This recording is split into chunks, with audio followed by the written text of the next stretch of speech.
Good afternoon. Good afternoon and welcome to another webinar Wednesday. Live today for you today from the beautiful San Joaquin Valley. CSU Bakersfield SBDC hosting our 48th in a series of managing your small business through the pandemic webinar. They started back on March 18th. They hopefully end soon. But until that point, we'll be back every Wednesday, and I am your host, Kelly Bearden. Got a special guest today, Celeste Young-Ramos. We'll introduce her, get to her in just a little bit, but let's get on with some of the news that's going on and some of the things that are happening. First of all, as you know, we're part of America's SBDC, part of the Central California network of the 5 networks throughout the state of California, regional networks, and we cover the central part of California, Central California. From the very bottom here in Kern County to the north of Inyo to the Pacific Ocean in the state of Nevada. Coverage from the CSU Bakersfield SBDC includes the wonderfully economic diverse county of Kern, the fantastic hospitality industries of Inyo and Mono County, and we also have other centers. We're based in Bakersfield, downtown Bakersfield. We have a center in Clovis, Merced, also in Modesto, Salinas, and San Luis Obispo. Reach out if you need any assistance to your local SBDC. So what's new today? We're up to February the 10th, 2021. We do have a little bit of new stimulus to talk about, but really the news is we don't have a lot to talk about as far as new stimulus that we really need. So we're going to do a little bit that we've received and talk a little bit about some of the things going on, some of the trends that we're seeing, and some of the numbers that are starting to come through with PPP. We'll get into some of the update on testing, and we'll show some of the tiers and the vaccine results that are coming in. Really important to continue to kind of drive the trends lower, work those state of California tiers, and also get those vaccines to get our small businesses open. We'll talk about a wonderful stimulus programs today, but really there's nothing that quite beats revenue generated from an open business. So a little bit more on the new stimulus details that are starting to emerge from the Biden $1.9 trillion stimulus. A little bit we've talked about over the last couple of weeks, but a few more things came out in the last week that we'll talk about. Going to have a little bit of restaurant and HR focus today. You know, I love a good restaurant. And got some great focus on what's going on with COVID with our special guest, along with your questions, and also, as always, or usually, our poll. So let's launch our first poll today. And the first poll question is one that we floated a few weeks ago, but I just kind of would like a little bit more information on if you've applied for any of the programs that are out there.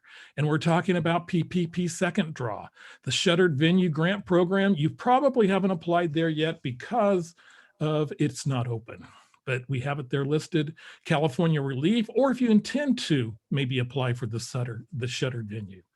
If you applied for the now closed California relief grant, PPP first draw, an employer retention tax credit that is also awaiting more guidance.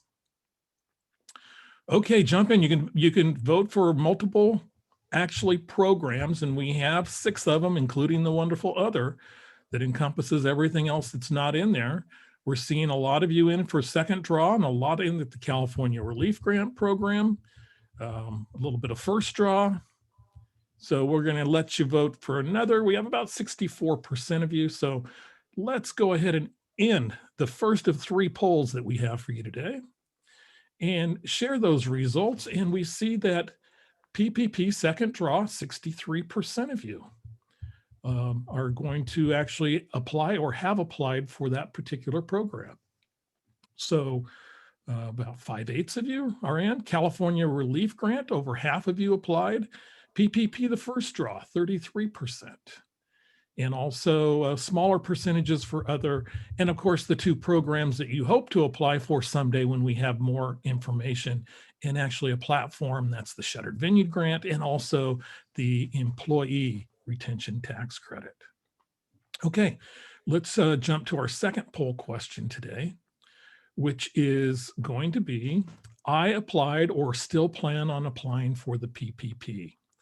And we encompass this into the first question, but we're kind of looking here to see also if for those of you that are not decided and maybe could apply, and those that are not able to apply because either you don't need the funds or you don't qualify. So a couple quick polls there, and we're seeing kind of like the first poll, a little bit of the second applications coming in strong and clear, and also the first a little bit. So we have about 52% of you that have voted. I'm going to give you another couple of seconds and jump in and close this particular poll. We're up to 62%. So in the poll and share the results with you that show you that yes, 59% of you are in for that second helping of PPP, that second draw, 59%. And then it jumps all the way down to a tie between undecided and the first application, the first PPP round. So 14% of you each on that one, 10% of you don't qualify, and 2% of you qualify, but you don't need the funds and don't want to apply at this time. Great, thank you. And lastly, let's change it up a little bit. You can only do so much stimulus. So here, my pop quiz question of the three is going to be, what state leads in percentage of population being vaccinated? Yeah, you got 50 choices there. I'm only going to give you 4, but the 4 states we have are Alaska, California, New Mexico, and Delaware. And we're jumping off to the home state of our new president. Delaware is leading. I might have thrown you a curve on that one. I could have possibly tricked you. For the 54% of you that are already in, that's a little bit too late on that information, isn't it? But anyway, the whimsical question is, which state leads? And let's end that poll with 57% of you voting, and share the results that show 52% of you have incorrectly put Delaware. Now, Delaware would have been a logical state. It's small, it's connected right now. So 52% of you went with probably the most logical selection out of the 3, which, as you've got to know me, is probably going to be the wrong answer. So in this case, it is. 21% of you in California, and these are people that are mostly in California. So I'm going to tell you right now, you're wrong. 19% of you in Alaska and 8% in New Mexico. Actually, these were both in the top 3, with the winner being actually the 19% of you that selected Alaska. So thank you for doing that. And yes, the middle of winter, the most rugged state, kind of rural, and it's the most vaccinated. Hard to believe sometimes. I can't make this stuff up. But I can prove it to you, and I'm going to do that right now. So let's go and do a new share here that allows actually us to pull up maybe the states, maybe not that one. We're going to get to that maybe a little later. And it's a good time for Zoom to say, I really don't want to share what you want to share. Okay, so coming back to that, it is Alaska that is number 1, and number 3 was New Mexico, and a few others. And we'll get into the vaccinations in a little bit later, but we're kind of pressed today anyway for time, so I'm not going to get into a lot of that. I'm not going to really agonize over not being able to pull up that particular slide. So a lot of the other things that are going on with the particular vaccine, and a lot of the things that we're seeing. But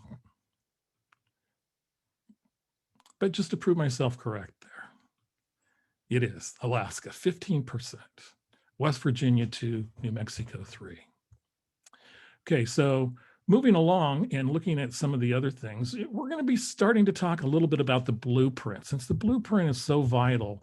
First of all, with COVID infections going down, and we're getting closer to getting down to numbers that under the old system, which we still use, the tier system, that would allow our businesses to reopen. Restaurants indoors is a particularly important one, but many others as well.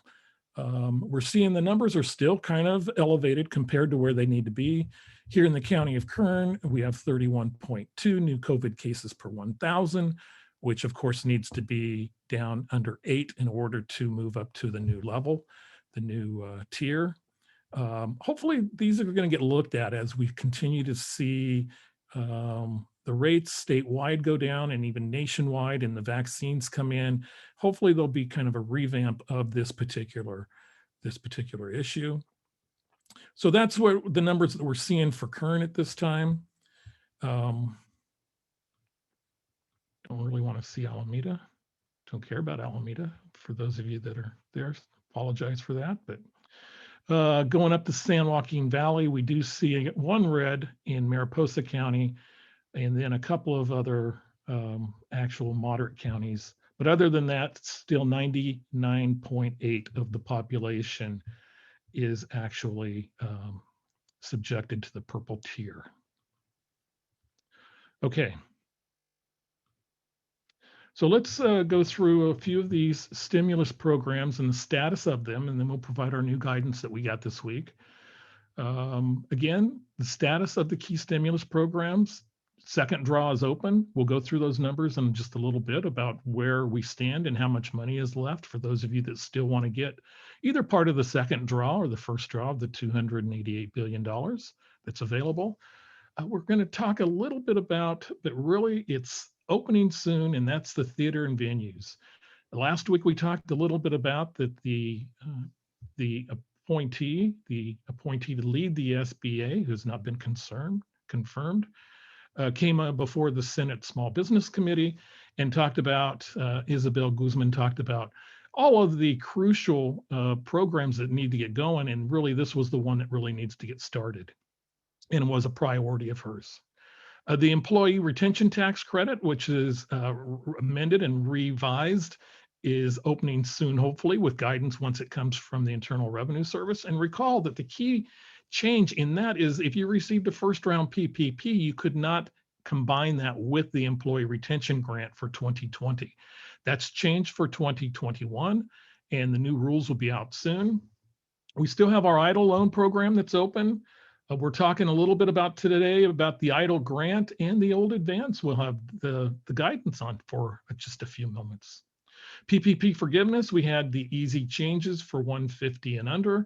And I think that we're going to do something in the next couple of weeks once we get through the guidance and a few other things on the PPP forgiveness for those that are not going to qualify for the 150.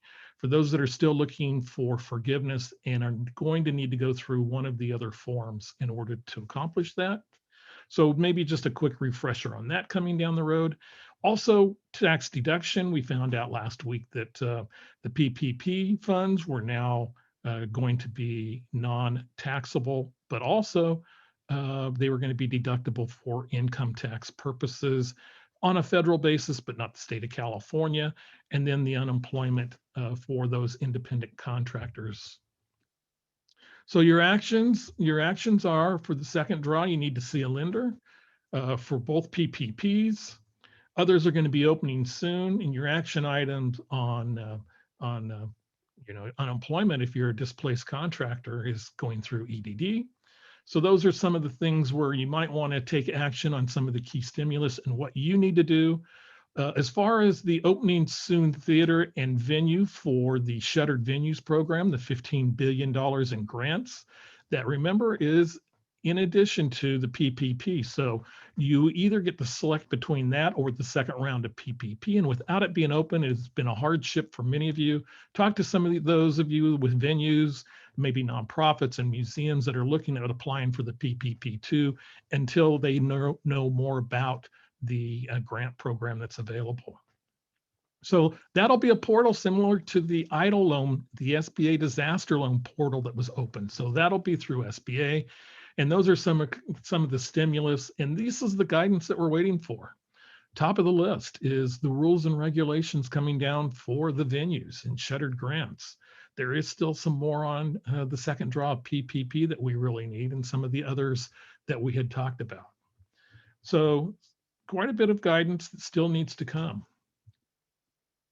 So our guidance that did come, we did get a little bit, and that is when we've talked about this over the last few weeks about what was going to happen with those that already applied for PPP forgiveness Also, they took out or received an idle advance in addition to maybe potentially an idle loan. But if you recall, when you actually went through the forgiveness process for your first PPP loan and you received the idle advance, that was considered non-forgivable. So many people maybe had 100% of their expenditures that were actually forgiven on the PPP, but since they received an idle advance, actually had a note with that on there. Well, the SBA has gone through, and it was part of apparently the recent act that was enacted on December 27th. And what they've done is they've gone through and actually changed that now. So they provided guidance to lenders as how it kind of flows down. The lenders find out first, and we're generally copied on that. So the lenders now know that if you actually had a forgivable PPP that was approved by SBA, and then you still had an idle amount that wasn't there, that wasn't actually forgiven, that note that you had, if you did not pay off that amount, is now forgivable. And if you've made any payments, that will also be included any interest. So you could receive a small amount of interest. It's not going to be a huge amount. Remember, your note is going to only be 1% on the unforgivable PPP loan amount. So that is something that is coming down, and SBA is actually working to get that money out by next Friday to the banks. So what are the banks or lenders? If your lender is not a bank, but they are still going to be responsible for notifying you, the borrower. And also the PPP lender is responsible for re-amortizing that loan. So if you had some unforgivable PPP expenses and you had the idle advance will come out, and then you will get a new payment due and potentially some of that interest credited back to the amount of the idle advance. And remember, the idle advance could have been anywhere between $1,000 and $10,000. So that is the exciting news, is we finally have some information on your idle advance if you have already received SBA forgiveness. Now, if you haven't got the forgiveness, it will not be an issue because it will be given during future rounds of PPP forgiveness for the first round. And of course, that is one of the things we're still waiting for as well, is that new one-page PPP forgiveness for PPP round one that is for borrowers who had a loan forgiven under $150,000. So many of you, or actually most of you, applied for the California Relief Grant. What we're finding on that is we had round one that closed, and we did receive a few of you out there that were actually notified of actual awards. Some of the feedback I was getting was it was still kind of confusing going through and uploading the additional information after you've been notified with the actual award, or the actual award being mentioned as coming, as long as you upload that information. So there's some additional information, and I think that's kind of working through. We had round two close on Monday. The applicants will be notified soon. One of the interesting things that a colleague shared with us, thank you, Cindy, was that one of their borrowers, or one of their clients, actually received a $5,000 award when they actually applied for and were eligible for $15,000. So it could be that they're in their criteria that they're offering smaller awards. Maybe it's less employees. Maybe it's to get out more money. Maybe it's to certain census tracts. We don't know. But we do know that round two closed on February 8th. And we do know that there is about $500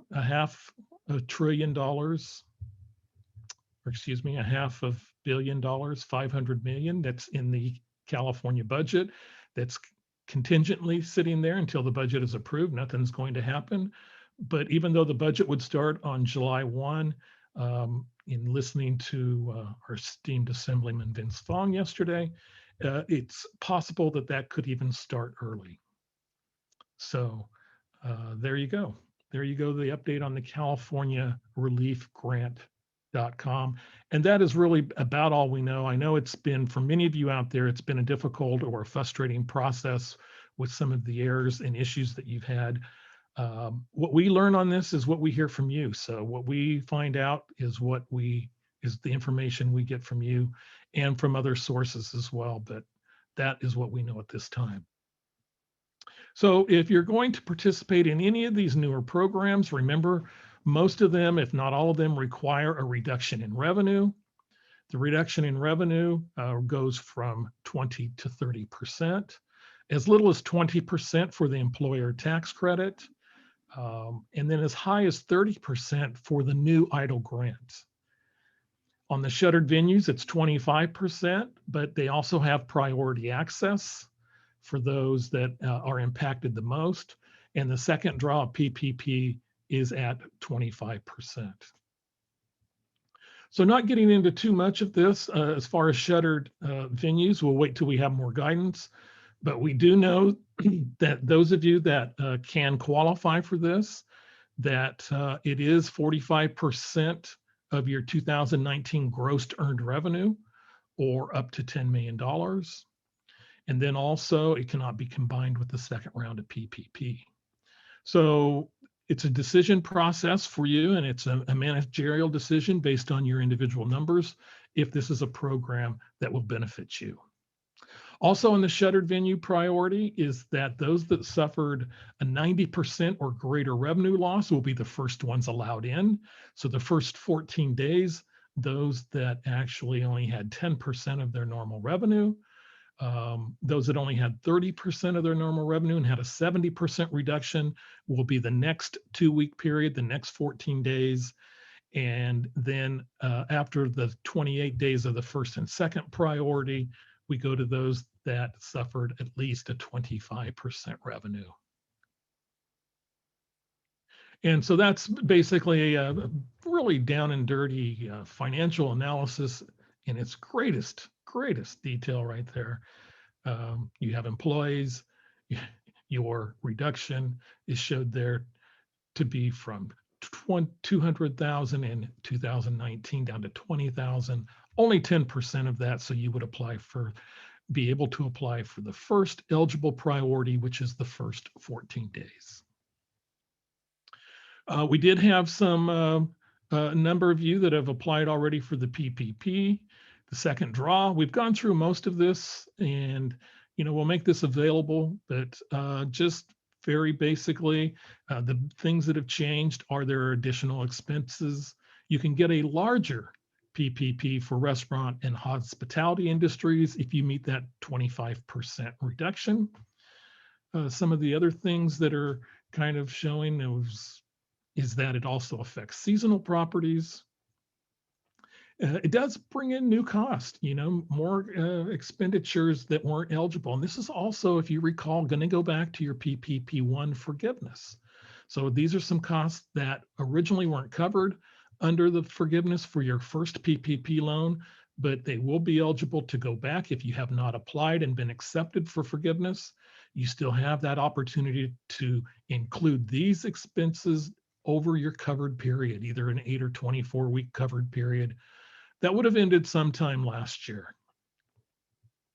So those are going to include, obviously, some of the PPE and some of the workplace modifications, but also some of the payments to suppliers. And that's really the guidance that I really want to see, is I want to see how that is going to be presented, because that are essential at the time of purchase. And that really, I think, needs a little further clarification for us to help our clients a little bit more. Also, we're looking at some of the covered expenditures that are software or delivery related, and then also vandalism that might have come up. The targeted EIDL grant, and let's jump over here real quick and just kind of do maybe a reshare here and just kind of quickly look at where PPP is for round 2, that is the 288 billion. Now, as of 3 days ago, on February 7th, there had been about $100 billion that had been allocated of the 288. Of that, you see that there have been over almost $1.3 million in loan approves.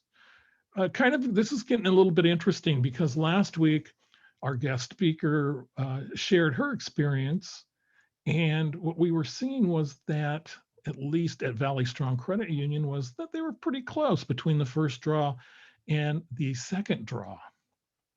So Deanna Blaze was able to mention that, but also it's not showing up as a national trend. So it's kind of one of those local quirks that's happening, or maybe a lot of the people that were left out the first time were first in line. So we're seeing an average loan size, and that's something I really like to look at. The average loan size for the second draw is right around 100,000, which is pretty close to where the first PPP ended up. But those that are going in for the first draw, and the first draw is actually, the average loan size is only 21,000. So when you combine that, it drops it down to about 78,000 of those 1.3 million of loans approved. So that's kind of showing that there's starting to be a little bit of a, sense of urgency if you're not in yet. 3 days ago, at 100 billion, we could be up to 140. So maybe half of it has been allocated by now, and there's really no telling what's in the pipeline.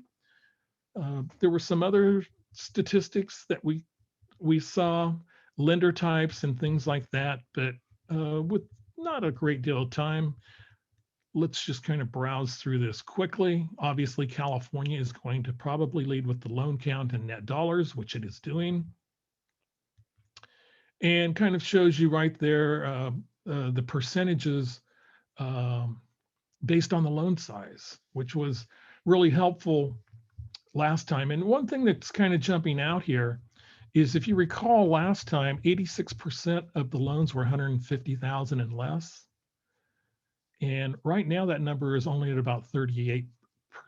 So it seems like that same trend is happening, where the larger loans were the ones that jumped in first. So we'll see, even with a head start to some of the local lenders. Okay. The targeted idle grant is going through SBA, and talked a little bit about that. Some of the musts for a second draw of PPP2, you must have spent all of your money, and they must have been for eligible PPP uses, of which there are now more eligible PPP uses. We've talked enough about the second draw. The simplified forgiveness form is coming. When it comes, we'll discuss it in great detail.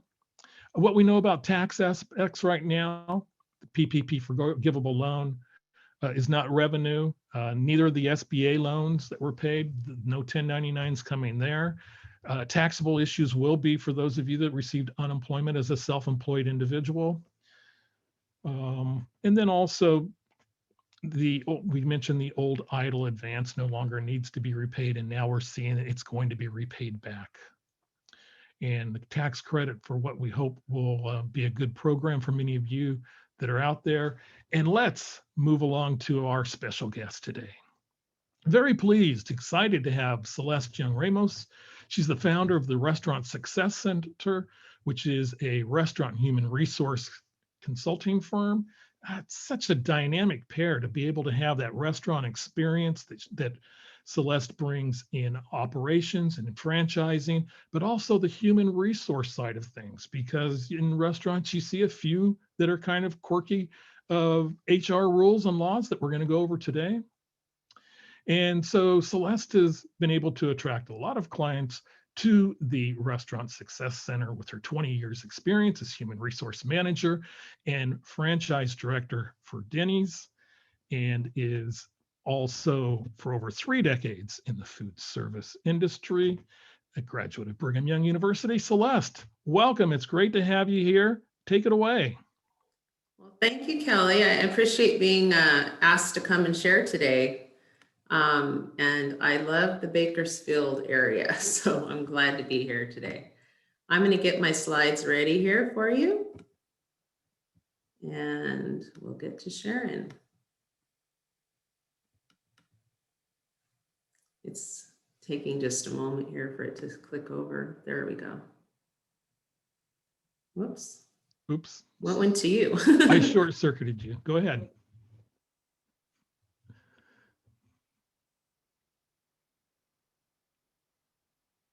All right, so Kelly asked me to come talk to you about the things that I'm most commonly asked about in regards to restaurants. And so I thought I would share with you some of the things that are more popular right now is talking about, COVID-19 infections. The things we'll go over today will actually apply to any type of business. So I'm very excited to be here. So I think Kelly did a great introduction to me, so I don't think I really need to go over much more about myself and my company. I am a certified HR professional here in California, and our company does provide operations training and HR support to restaurants particularly, but any business that is in the startup phase. So Kelly just shared some of the stats with you, and we are at a high risk level right now throughout the state. And now I'm from LA County, and so we are 1 in 5, so 20% are testing positive with COVID when they go in to get tested right now. There are a lot of, we're hearing a lot of communication about new strains in the area. Even there's one, they found a Los Angeles strain. And we're also finding that employees and customers are getting COVID-19 fatigue. So people are starting to let down their guard a little bit when actually we need to be keeping our guard up at a high force right now. But it used to be that people would call me about, how do I get funding? How, what do I do with employees that won't return back to work, et cetera. But I'm getting a lot more calls now from people who are starting to have infections where people have tested positive in the restaurants. And that's become a very big concern. And it's costing people a lot of money, particularly if they don't handle it correctly. So I want to share with you some things that I find are what's missing in some of the places that are having infections, and then also take you through and discuss what are the steps you should take if, God forbid, you do get that, call from the employee that they have tested positive. So we're going to first start off by talking about the preventions. Now, I think all of you are already, we've been at this for a year now. So I think we've got the 6-foot social distancing down, enforcing masks, washing hands, and not allowing people to enter into our businesses that are sick. I do feel that sometimes, though, we need to do a little bit more communication with our staff about safe practices at home so that, their behaviors outside of work could come in and contaminate us here. So I think we always have to be on that positive messaging to them.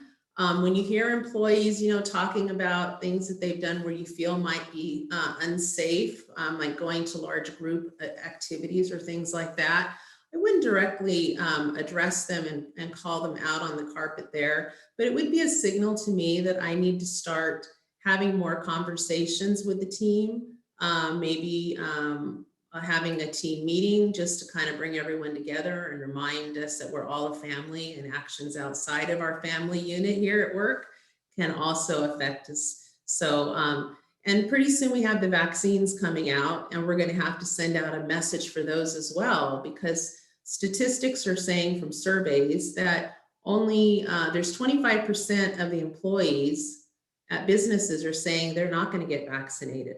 So I'll talk a little bit about vaccination before we finish today. So we have, just like the country's taking a campaign right now to try to get the word out about why we want to vaccinate, we also want our employees to get vaccinated as well. So one thing that I do find with some of the people that have had infections is I've asked them, what is your procedure for checking people into your business?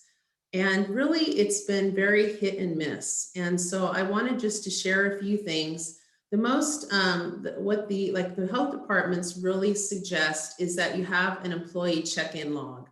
So it could be a 1 sheet per employee where every day they come in, they're answering questions regarding health issues.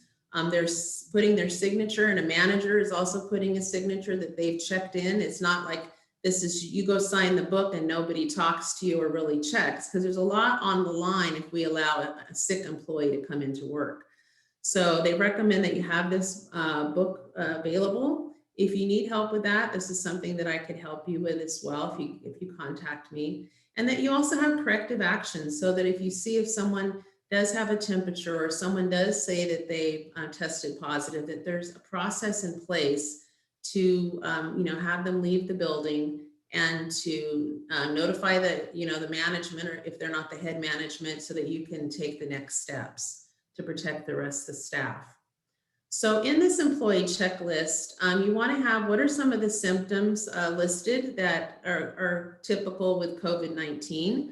We always think of the coughing and the flu type things, shortness of breath, but also diarrhea and a cold or any of these other types of things. Aching body could also be symptoms of COVID-19. We always want to ask them if they've tested positive or they have been close to someone else who has tested positive. And if it's been longer than 3 months and someone that they've been close, so they've been somewhere, it's been 3 months since that person's tested positive, that's not going to be a concern. It's going to be the people that have tested positive within the last week or so is definitely a concern. Also, have they traveled anywhere out of state, for instance, where they may have been on public transportation for a long time, like a plane or a bus or something like that? I know in LA County, we do have restrictions on quarantine if they've gone to those types of places. And you'll have to check in your county to see what is the rule for your county, if there are any restrictions for travel.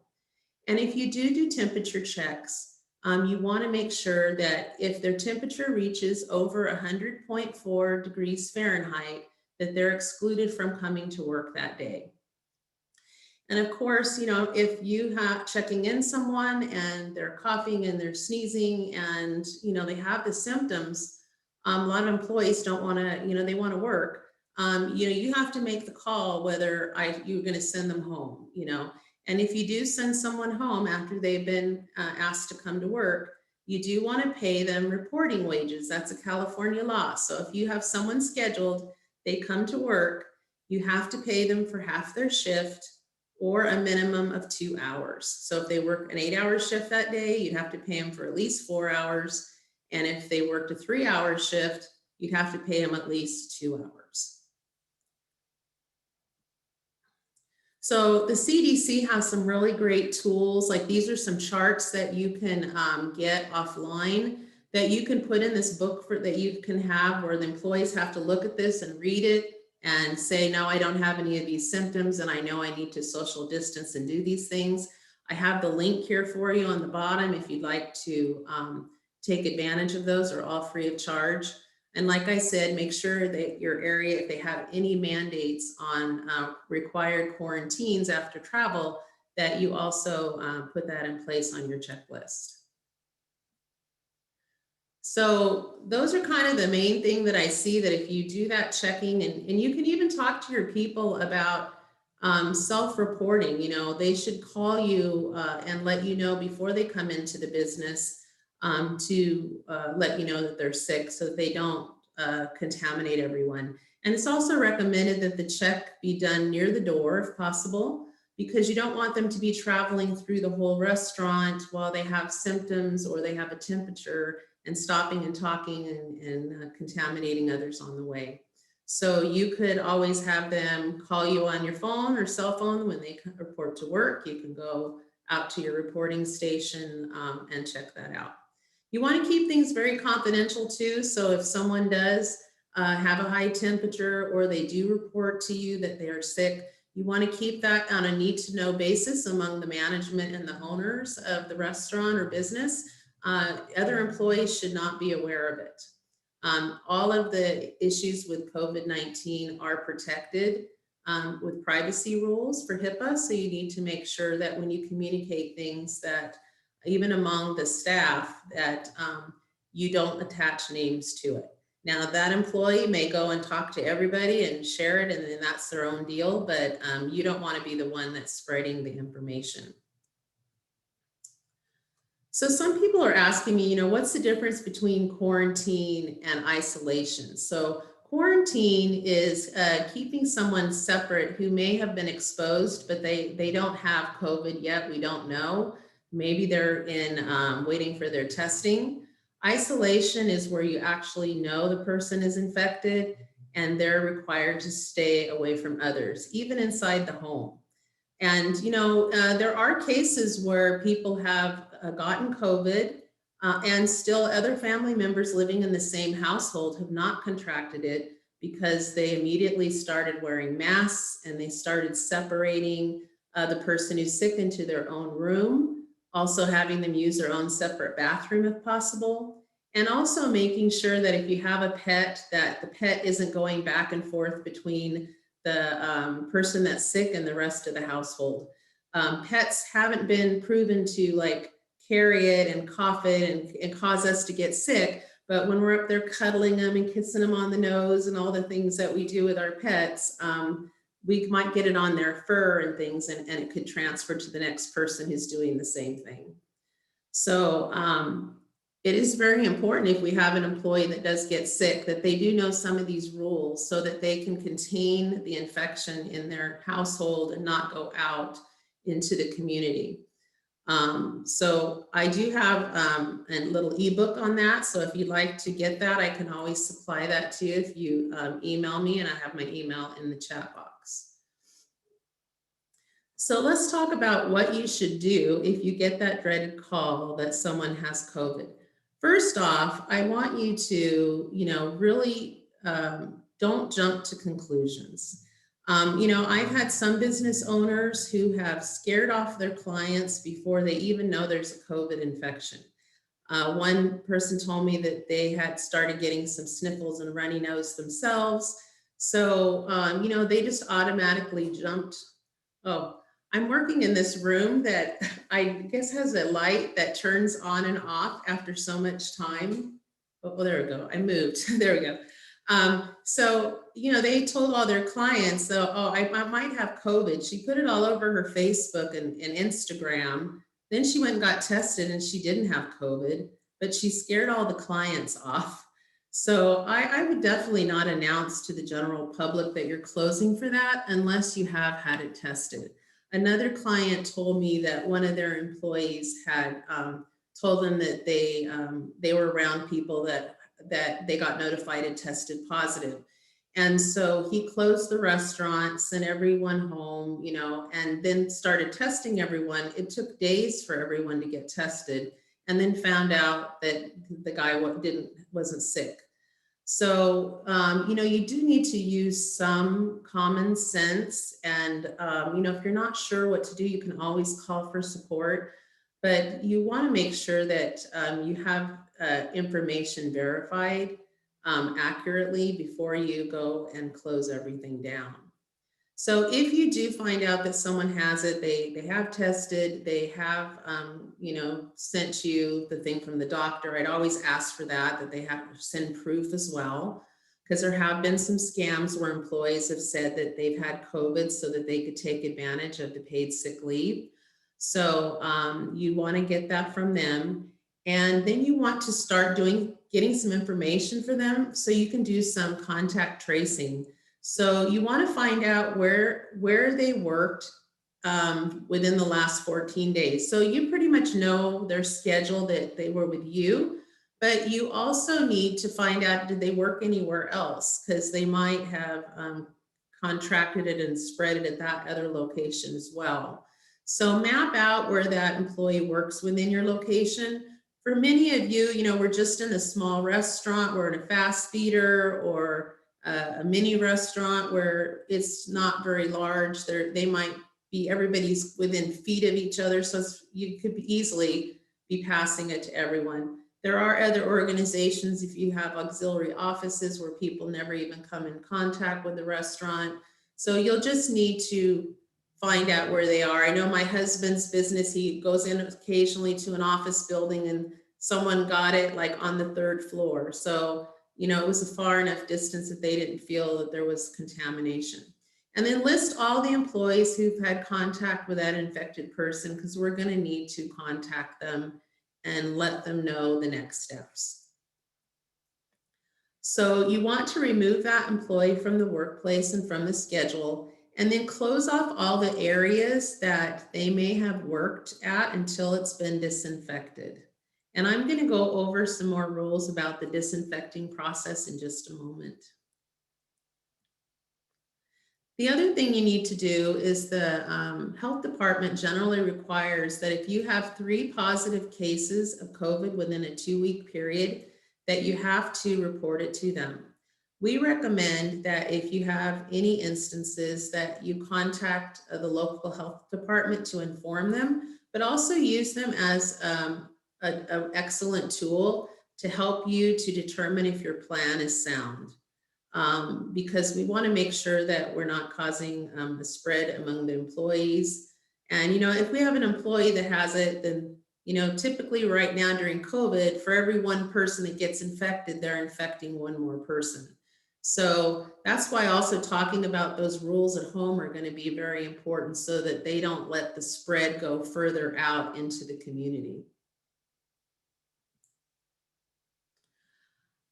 So the next thing you want to do is then notify the staff that there's someone on the team that is tested positive for COVID-19.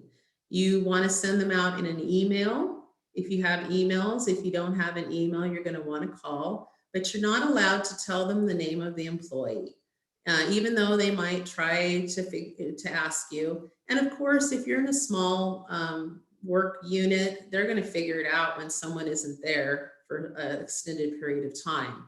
So, but you need to be very confidential. Even when you're reporting it to the workers' compensation, you need to not let them know the name unless the person is saying specifically that they have COVID-19 infection. You want to ask them what symptoms they're having and also ask them to quarantine. So the next step would be to close your business temporarily because you need to close it to do disinfection. And we'll talk about different techniques to go. Like some people have gotten the notice that someone's sick and they've closed a solid 14 days. That's not necessarily the case that you have to take. There's several different strategies and we'll go through each one of those. So the 2 ways to do it is, one is you close the business for 14 days straight. Typically it takes, someone will get the infection and then people won't be seeing the results of it for 4 days. It takes about 4 days for it to breed and spread to other people when they finally start showing the symptoms. So you can take that route and close for the 14 days. Some people are overly cautious and that is totally fine as well. You can also do testing and you'll have to decide what is the best route for you. If someone has tested positive, you can have all the other employees that worked with them get tested as well. You can send them down to the local testing centers. It shouldn't cost them anything because testing is supposed to be free. Several of my clients have opted to do rapid testing so that they could get the results back much quicker. Those usually cost about $150 and you can get the results in as little as 20 minutes. So some of my clients have felt that was the best approach to get it over with quicker, because in that way they could bring back the people that were that had tested negative. So you just have to kind of do the balance and checks and just determine what is your confidence with the risk level. But if you stay closed for 14 days, that's the option, or you can disinfect the restaurant and bring back the people that tested negative. So to prepare for the disinfection of the workplace, you want to close the areas where the person worked that was sick. And they suggest that you wait at least 24 hours before you start the disinfection process. That gives the virus a time to dissipate to a safe level, as it can live for certain periods on hard surfaces and soft surfaces. And so that way it'll be a little bit more safe. They also recommend opening all the doors and windows and increasing your air circulation so that you can get a lot more air into the building to, help to get it out of the building in a quick manner. Now you have a choice. You can use a disinfection service where they come in and they do the cleaning and disinfecting, and they also will do a spraying and misting around the building. That usually costs about, from a couple of clients I've had, it's about $1,200 for that service. But the CDC does not say that that's a requirement. They just talk about properly cleaning and disinfecting, and I'll talk a little bit more about that. So the one thing when you're using disinfectants, and even now if you don't have a case of COVID, it's good to use disinfectants that actually target COVID.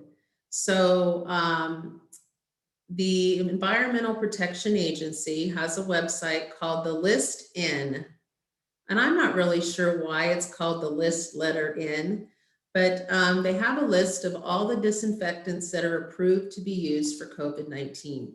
So you can go to the website, which I have linked here. It'll tell you which ones are the most effective. It'll tell you how long to apply the disinfectant, and also how to apply it, whether it's okay to be wiped on or sprayed on. If you're using a commercial-based cleaning company like Ecolab or Autochlor or all those people that supply for your dish machines, they probably have already been trying to sell you this product, so they should have easy access to that. But if you're a small mom and pop and you're just buying chemicals at Smart and Final or Restaurant Depot, I would definitely check the list to make sure that it is effective to kill the coronavirus. And it'll say that right on this website and on the chart of which ones will and which ones won't.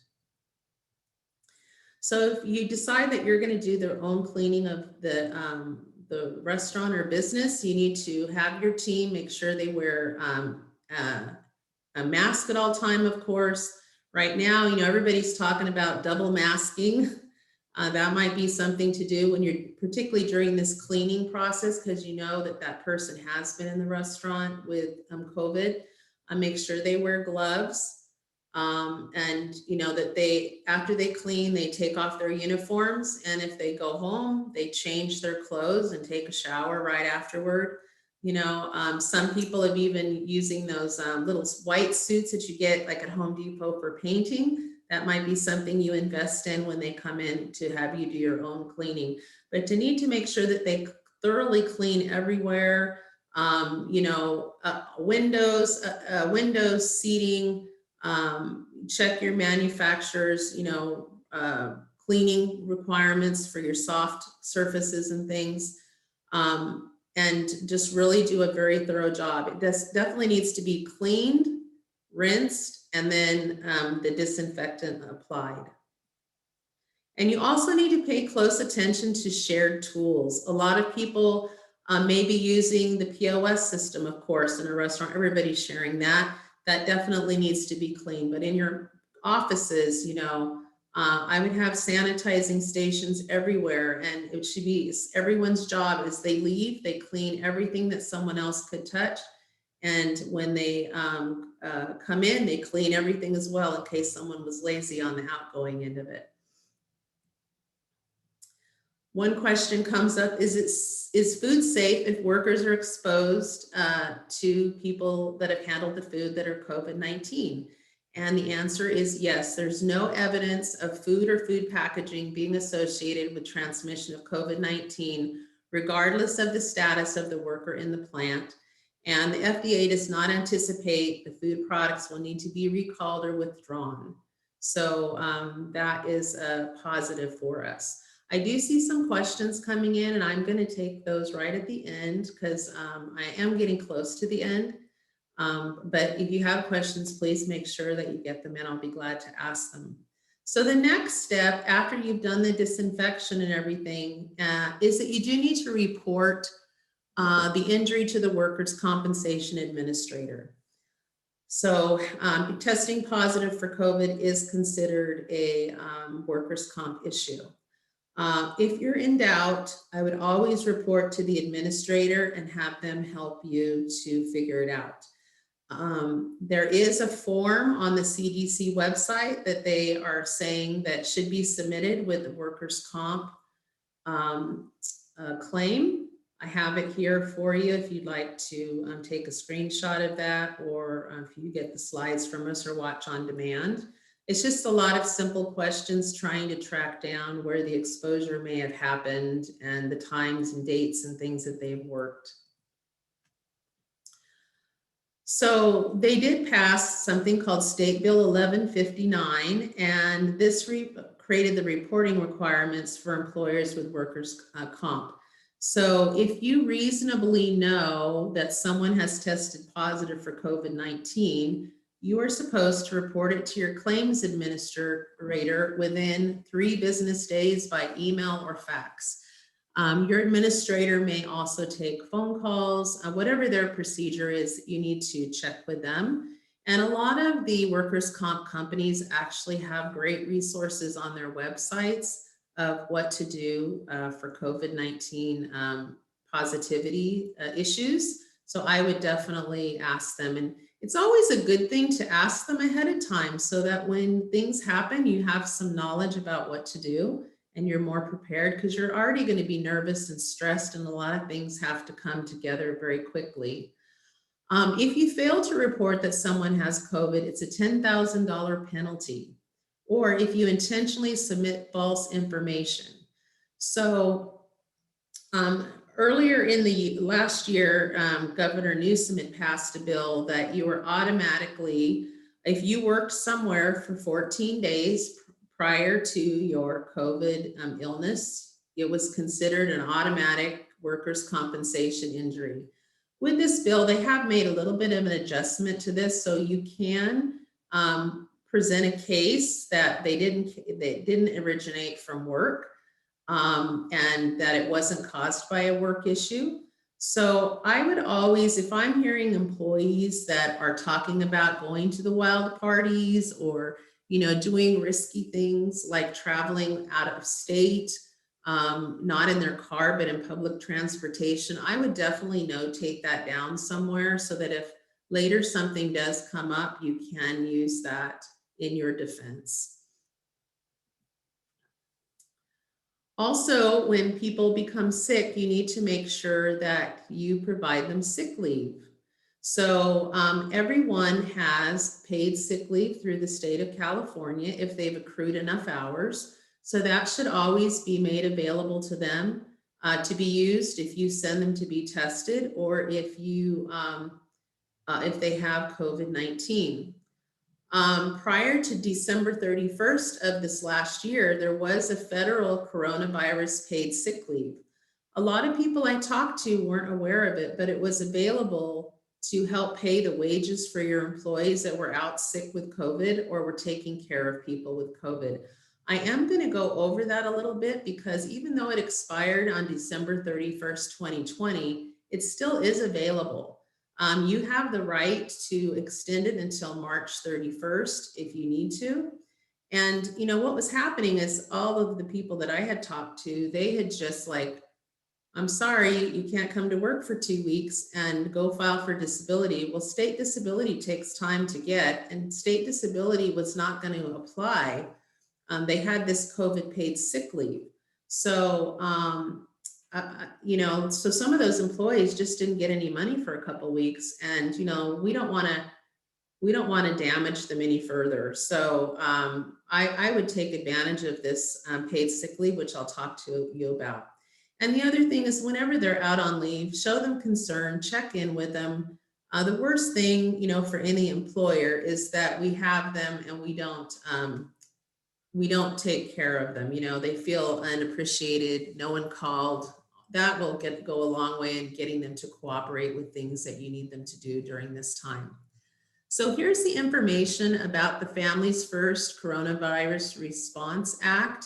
It actually came out in April and it went through December 31st, but there was an addition to it so that it can extend to March 31st.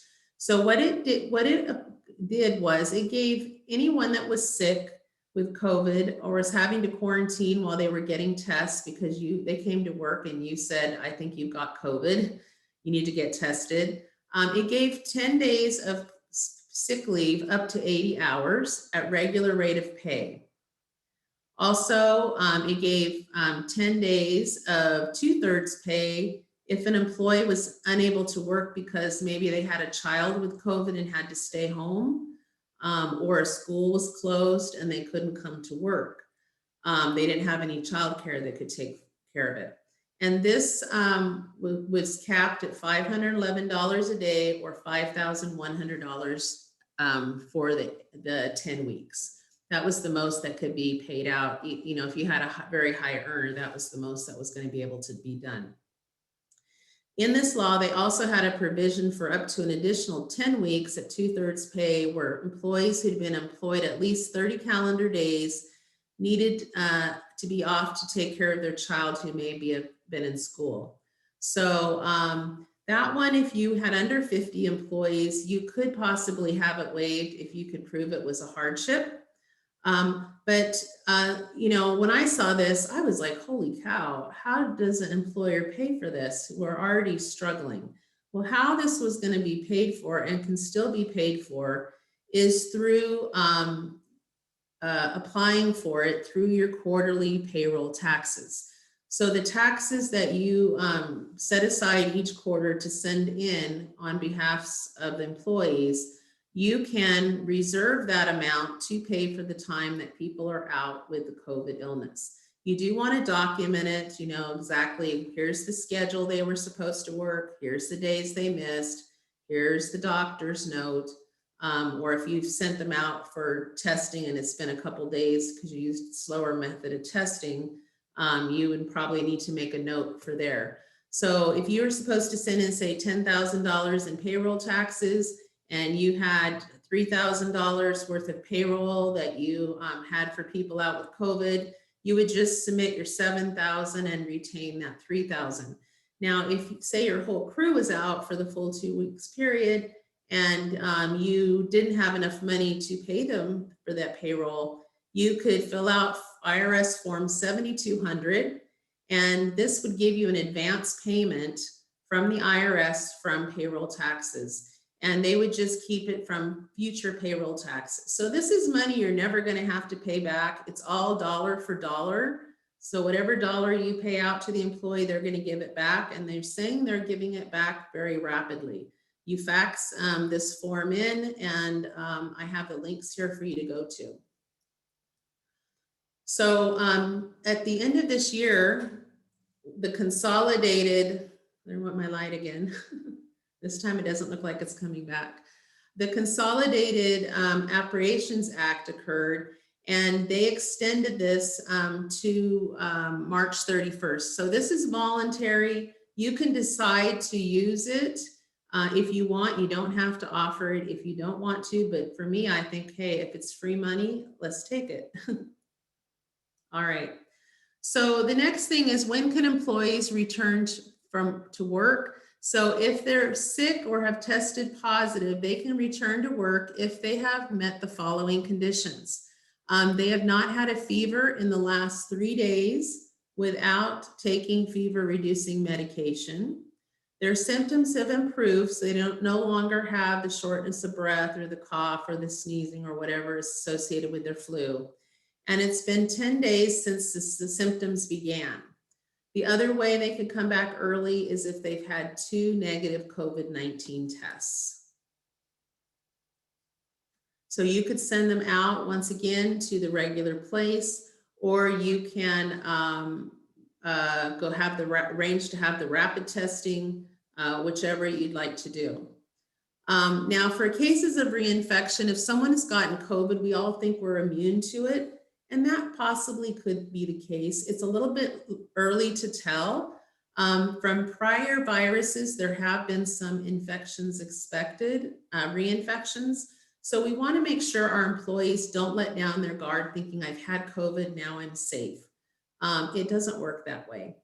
But you really need to watch the behaviors of your employees. I know I worked at one place where some of the employees were still coming into work, but they were gotten very lax because they didn't really have a very strong procedure.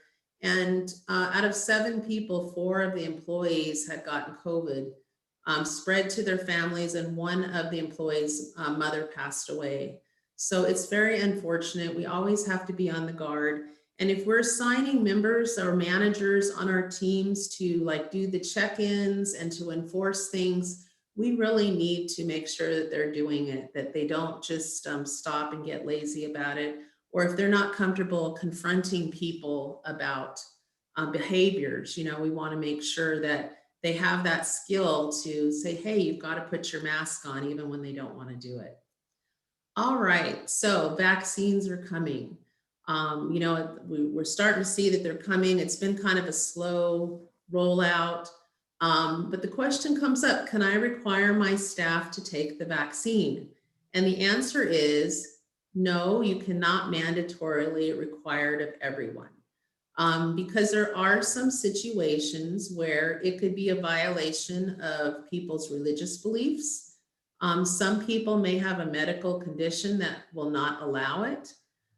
So you do need to look at these on a very one-on-one case basis.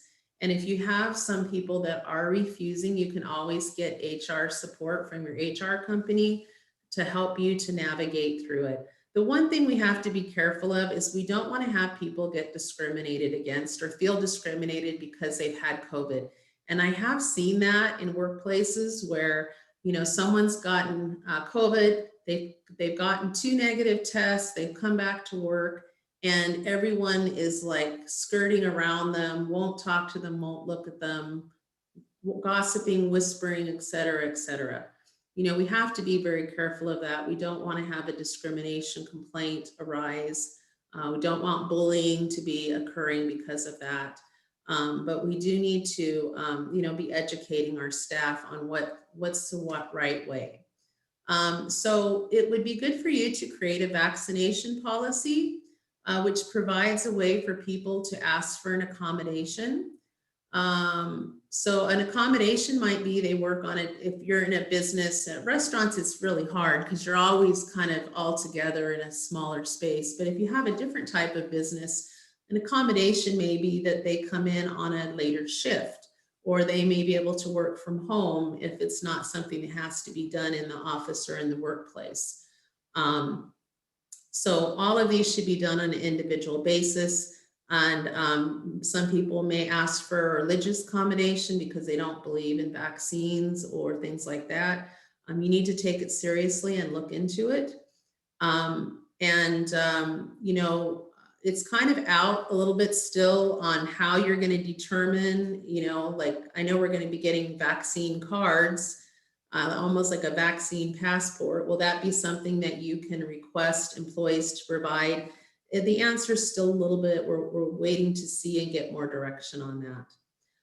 Also, when you do vaccines, some of you may bring a vaccine company in to do vaccines. You might decide, for me, I'm going to do a campaign to try to encourage everyone to come in and, get vaccinated because it might help protect my business. And even you as business owners, I'm sure some of you are like, I'm not getting vaccinated. I don't believe in it.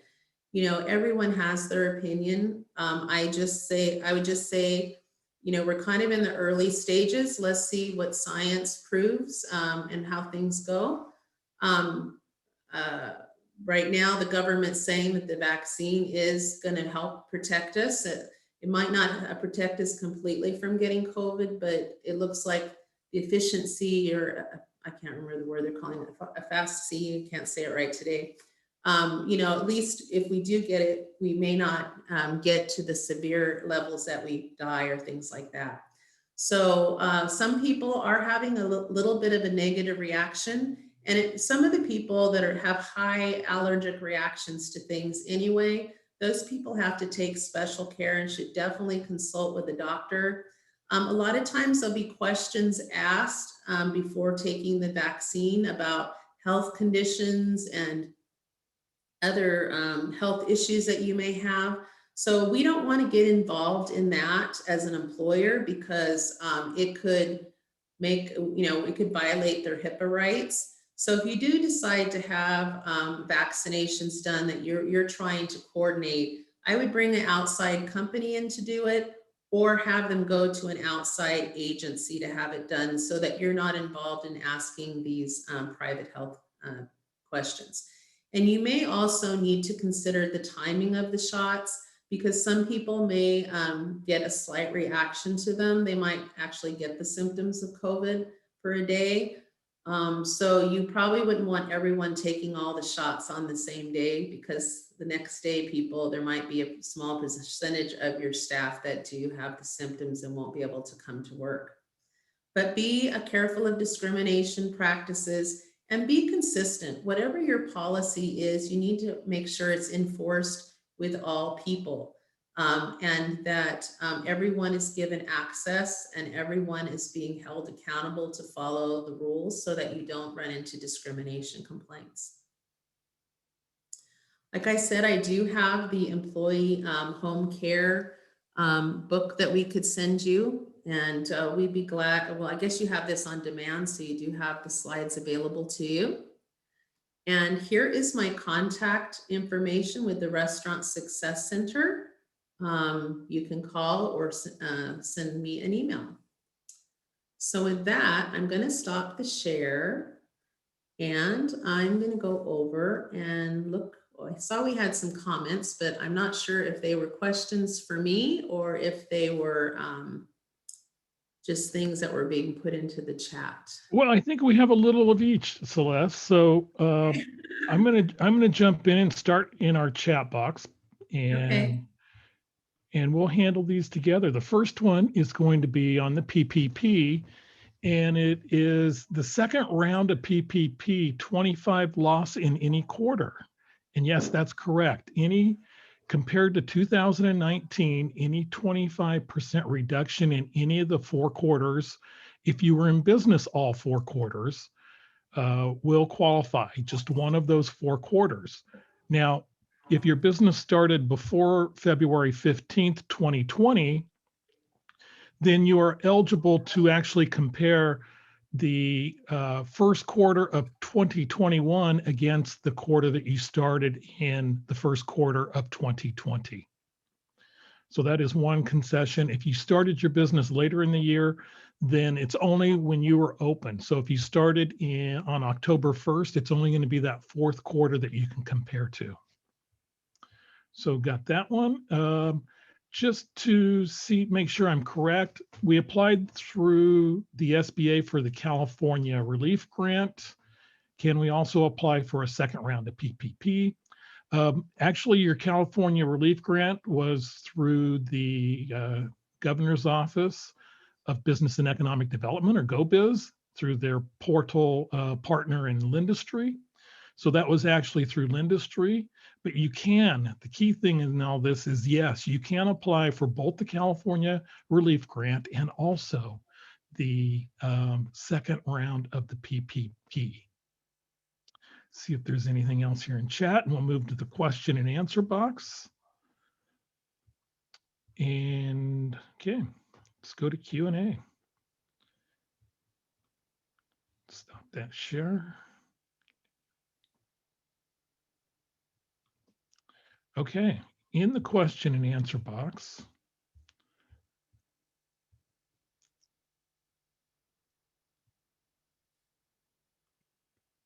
with the EIDL loan and PPP, which one is better for a small business hair salon? Well, if it's the EIDL grant instead of the loan, it is actually not paid back. The PPP too, if you spend the money properly, it's not paid back or won. So those would be probably more desirous than the actual EIDL loan. The EIDL loan is a 30-year, 3.75% interest rate fixed term. Still a great bargain, still a great deal, and a great program to help businesses. But if you get either the EIDL grant that they're going over now or the actual PPP, those can be 100% forgiven. Okay, next question. And this one's for you, Celeste. When did the workers' comp reporting law come into effect? We had a case last year. Should I report it now? Yeah, it came into effect actually, I think it came in effect in March. First it was March through July, and then it was updated again in September. So I would definitely call your workers' comp and they'll be able to let you know on the time frame. You can, the CDC has some information about reporting a workers' comp. I do have that on the slides here today. And also OSHA did have talked about reporting it within 3 days. So I would definitely do that. I don't know, like if you had people out that were sick for the sick leave, if you can still apply kind of post date, or I don't know, post date that, we'll have to find out. Now for having a written policy procedures regarding COVID-19, the state does have some on the website. I know that here in Los Angeles County, our health department has us post on the doors of our restaurant or near the opening of our where there's a restaurant or any small business, you have to have a social distancing protocol. I'm not sure what it is throughout all the rest of the counties. I would definitely talk to your county health department to see if there is a posting requirement. I know that there's a state task force that's been going around to do inspections and announce spot inspections at businesses throughout California. So it's always good to have a written policy. Like even with us, it was more of a checklist that we had to put up that was kind of the template for creating our written policy. So, so I would definitely put something in effect and distribute it to the employees. Here, our social distancing policy in our county that they have us put up on our doors for our employees, we are required to distribute to all the employees and train them on it so that they know what to do. So if that is something that you need help with, you can always contact me and I would be glad to work with you on that. Okay, the next question is, can a sole proprietor apply for a second EIDL loan? And the answer to that is with the EIDL disaster loan, you can only receive one. If you received one last year, the maximum loan amount now is $150,000. Now, if your EIDL loan is less than 150, what you can do is you can apply for reconsideration through SBA to get that increased. But as far as the actual disaster loan through the portal, and remember, it's a little confusing because we talked about the EIDL advance, which was the advance you received if you applied for an EIDL before your EIDL came last year. And now we have the EIDL grant that we discussed very little today, but is actually the process with that is through the SBA. But really the real bellwether program was that disaster loan through SBA, the EIDL loan that is actually open if you haven't applied or received a loan until the end of this year. So again, on that, I would look to see if you're at the 150 threshold, and if you need more money, go back and look for reconsideration, but you can only apply for one EIDL loan. And the other one I believe we touched a little bit on earlier was the quarters, and they started their business in the third quarter. The one disadvantage you're going to have if you start your business, say midway through that third quarter of 2019, remember you have to have a 25% sales reduction from 2019 to 2020. So you're only going to have a limited window to go through. And then you get into the fourth quarter and you'll have a full period of 19 compared to 20. So that might be a better quarter for you. Let's see, I would like to know, find out if I can get the full advance for the EIDL. Only got $1,000. And the correct answer to that right now is if you meet the reduction, which is 30% over an 8-week period for what is now called the EIDL grant, if you received a $1,000 EIDL advance last year, you can receive up to $9,000. There's not an application process that's going through SBA. They're handling it directly. And you have to be in a census tract that actually has a lower, there's a definition we've been going over the last few weeks that's in our past webinars on our YouTube page, CSUB SBDC. But the actual calculation is if it's somewhere around, I believe, 20% under the state household income. If you're in a census tract where you apply for that, that applies to you actually, then you should be able to receive that, but you will get an email directly from the SBA on that, and there is no application process for that. And that is something that we're also awaiting just a little bit more guidance on. So I think that's it. Well, thank you so much, Celeste. I did see one other question. Oh. Mr. Andrade asked, federal sick pay, if you got the first PPP, you can't submit for the sick pay credit on the quarterly tax.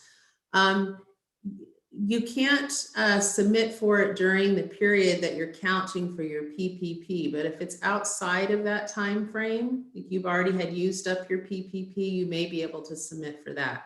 And also, if you were an independent contractor, they're allowing you to go back and also submit for that as well. Thank you for your question. Fantastic. Okay, Kelly, sorry about that. And what we're going to have is we're going to have Celeste back a week from Friday for 2 full hours in a webinar that's going to be Friday afternoon, 3 to 5. Hopefully a lot of our restaurants will be in between lunch and dinner. We'll be able to attend. And as we saw today, a lot of this information is great for non-food businesses as well. And that'll be sponsored by the Kern County Black and Hispanic Chamber of Commerce, along with Mid-State Development and the CSUB SBDC. Thanks to our many sponsors. And did you have something to add, Celeste? Yeah, I was just going to say, like, if you haven't really looked at like your new hire packages or kept up on your labor stuff in the last like 3 years, this would be the workshop for you to attend, because we're going to be going through labor law changes, new hire packages, independent contractors versus employees. So there'll be a lot of really good information. And it's great for this first, the independent people that really don't have HR people there to look over them. Thank you. Fantastic. Looking forward to it. And that'll be a week from Friday from 3 to 5 in the afternoon. We'll have information out and we'll have the link for you next week in the webinar, which will be February 17th, number 49 in our series. We'll be back next Wednesday. So thank you very much, Celeste. Great information. Enjoyed hearing it. We'll be back next week. For Celeste Young-Ramos, I'm Kelly Bearden. We'll be back. See you then. Have a great week. Bye-bye, everybody.